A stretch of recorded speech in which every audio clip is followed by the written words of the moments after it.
പിതാവിൻ്റെയും പുത്രൻ്റെയും പരിശുദ്ധാത്മാവിൻ്റെയും നാമത്തിൽ ആമേൻ. നല്ല പ്രഭാതത്തെ ഓർത്ത നല്ല ദൈവത്തിന് നമുക്ക് നന്ദി പറയാം. ഒരു ദിവസം കൂടി ജീവിച്ചിരിക്കാൻ, ആയുസ്സോടെ ആരോഗ്യത്തോടെ ജീവിച്ചിരിക്കാൻ ദൈവം അനുവദിച്ചിരിക്കുന്നു. എൻ്റെ പ്രിയപ്പെട്ട സഹോദരങ്ങളെ, രാവിലെ ദേവാലയത്തിൽ പോയി, സിറോ മലബാർ കുർബാനയിൽ പങ്കെടുത്തു, POCയിൽ പോയി, അങ്ങനെ ബലിയിൽ പങ്കെടുത്തിട്ട് വരികയാണ്. പലപ്പോഴും എൻ്റെ കമൻറ്റുകൾക്ക് താഴെ എനിക്ക് കമൻറ്റുകൾ ഇടുന്ന മനുഷ്യർ പലരും ചോദിക്കും, തനിക്ക് വേറെ പണിയില്ലേ, താനൊരു കള്ളനാ, അങ്ങനെയൊക്കെ പറയുന്നത്. അതിനെന്ത് കുഴപ്പമൊന്നുമില്ല. തനിക്ക് വേറെ ഒരു പണിയില്ലേ, വയ്യാതിരിക്കുന്ന തനിക്ക് എവിടെയെങ്കിലും അടങ്ങി ഒതുങ്ങി കിടക്കാമല്ലേ? സത്യത്തിൽ അടങ്ങി ഒതുങ്ങി കിടക്കണമെന്ന് തന്നെ എൻ്റെയും വിചാരം കേട്ടോ. പക്ഷേ ഈ കൊടിയ തിന്മ മുൻപിൽ കണ്ടിട്ട് അതിനെതിരെ സംസാരിക്കാതിരിക്കുന്നത് തിന്മയാണ്. അതുകൊണ്ടാണ് സംസാരിക്കുന്നത്, അല്ലാതെ ചുമ്മാതല്ല. തന്നെയുമല്ല, എന്നെ കുറ്റപ്പെടുത്തുന്ന 100 പേരുണ്ടെങ്കിൽ 1000 പേര് എന്നെ പ്രോത്സാഹിപ്പിക്കുന്നവരുണ്ട്. അവരെന്നോട് പറയാറുണ്ട്, നിങ്ങൾ ധൈര്യമായിട്ട് മുന്നോട്ട് പോവുക, നിങ്ങൾ പറയുന്നത് സഭയുടെ നന്മ മാത്രമാണ്, അല്ലാതെ നിങ്ങളുടെ ഒരാളുകളിയാണെന്ന് ഞങ്ങൾക്ക് തോന്നുന്നില്ല, അതുകൊണ്ട് ധൈര്യമായിട്ട് പറയുക. എന്നെ തിരുത്താൻ വരുന്നവരോടും എൻ്റെ വായടയ്ക്കാൻ വരുന്നവരോടും ഞാൻ പറയാറുണ്ട്, ഞാൻ വായടയ്ക്കാം, മിണ്ടാതിരിക്കാം, നിങ്ങൾ സംസാരിക്കുക. തിന്മ കണ്ടിട്ട്, ഈ തിന്മ വളർന്നു വരുന്നത് കണ്ടിട്ട് അതിന് വെള്ളവും വളവുമായിട്ട് നിൻ്റെ നിശബ്ദത മാറുന്നെങ്കിൽ ആ പാപത്തിൽ നിനക്ക് പങ്കുണ്ട് കേട്ടോ. ആ പാപത്തിൽ നിനക്ക് പങ്കുണ്ട്. ഏത് പിതാക്കന്മാരായാലും തിന്മയാണ് പ്രവർത്തിക്കുന്നെങ്കിൽ തിന്മയാണെന്ന് പറയാൻ ഒരാത്മാവിന് അവകാശമുണ്ട്. പാമ്പ്ളാനി പിതാവ് കാട്ടിക്കൂട്ടുന്ന സകല തോന്നിയവാസങ്ങളും PFIയുമായിട്ട് ബന്ധമുള്ളവരാണ് ഇപ്പോൾ ഭരണത്തിൽ കത്തോലിക്കാ സഭയുടെ ഭരണതലങ്ങളിലേക്ക് കയറി വന്നിരിക്കുന്നതെന്ന് ഒരു ബിഷപ്പ് തന്നെ പറയുമ്പോൾ ആ ബിഷപ്പ് കള്ളം പറഞ്ഞതാ.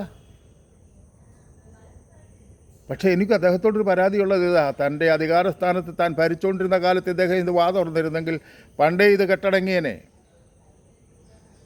തന്നെയുമല്ല, മറ്റേ നേതാവ് പറഞ്ഞല്ലോ ഷൈജു ആൻ്റണി എൻ്റെ ഫ്രണ്ടാണെന്ന്.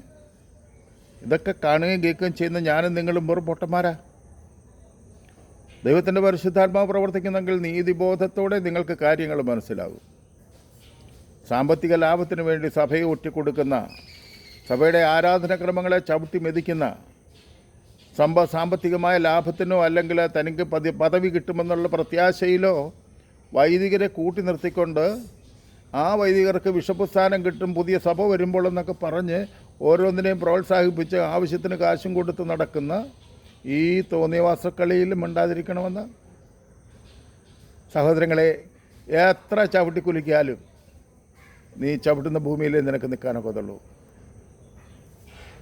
പുതിയ കത്തോലിക്കാ സഭ അങ്ങനൊരു സഭയില്ല, ഉണ്ടാകത്തുമില്ല. അപ്പോസ്തല പ്രവർത്തനങ്ങളിൽ പലതും കാണാം. പലരും പല സഭ സ്ഥാപിച്ച് മിടുക്കനാണ്, ഞാൻ അങ്ങനെയാണ് ഇങ്ങനെയാണെന്നൊക്കെ പറഞ്ഞ് വന്നവനൊക്കെ ഇല്ലാതെ പോയി എന്ന് ഒരു പ്രവാചകൻ പറഞ്ഞിട്ടുണ്ട്. അതുപോലെ തന്നെ ഈ ഉണ്ടായിരിക്കുന്നത് ഞങ്ങൾക്ക് പേടിയൊന്നുമില്ല. എറണാകുളം അങ്കമാലി അതിരൂപതയിൽ നിന്ന് മാറിപ്പോകാനായിട്ട് ഞാൻ കുറേ കാലമായി ശ്രമിക്കുന്നതാണ്. ദൈവത്തിൻ്റെ പരിശുദ്ധാത്മാവ് പറഞ്ഞു, നിന്നെ ഇവിടെയാണ് നട്ടിരിക്കുന്നത്, നിന്നെ ഇവിടെയാണ് ആവശ്യം. വേറെ ഒന്നുമല്ല, പ്രാർത്ഥിക്കാൻ വേണ്ടി മാത്രം. എൻ്റെ പ്രിയപ്പെട്ട സഹോദരങ്ങളെ, അതുകൊണ്ട് 101% ഞാൻ പറയുന്നു, ഈ സഭയെ തകർക്കാൻ ആർക്കും പറ്റില്ല എന്ന് മാത്രമല്ല, ഈ സഭ പൂർവാധികം ഭംഗിയായിട്ട് ഉയരങ്ങളിലേക്ക് ഉയർന്നു വരും. ഇപ്പോൾ ഉണ്ടായിരിക്കുന്ന ഈ കാടുംപടലും പിടിച്ചതൊക്കെ പറിച്ചു കെട്ടി തീയിലിടുകയല്ലേ.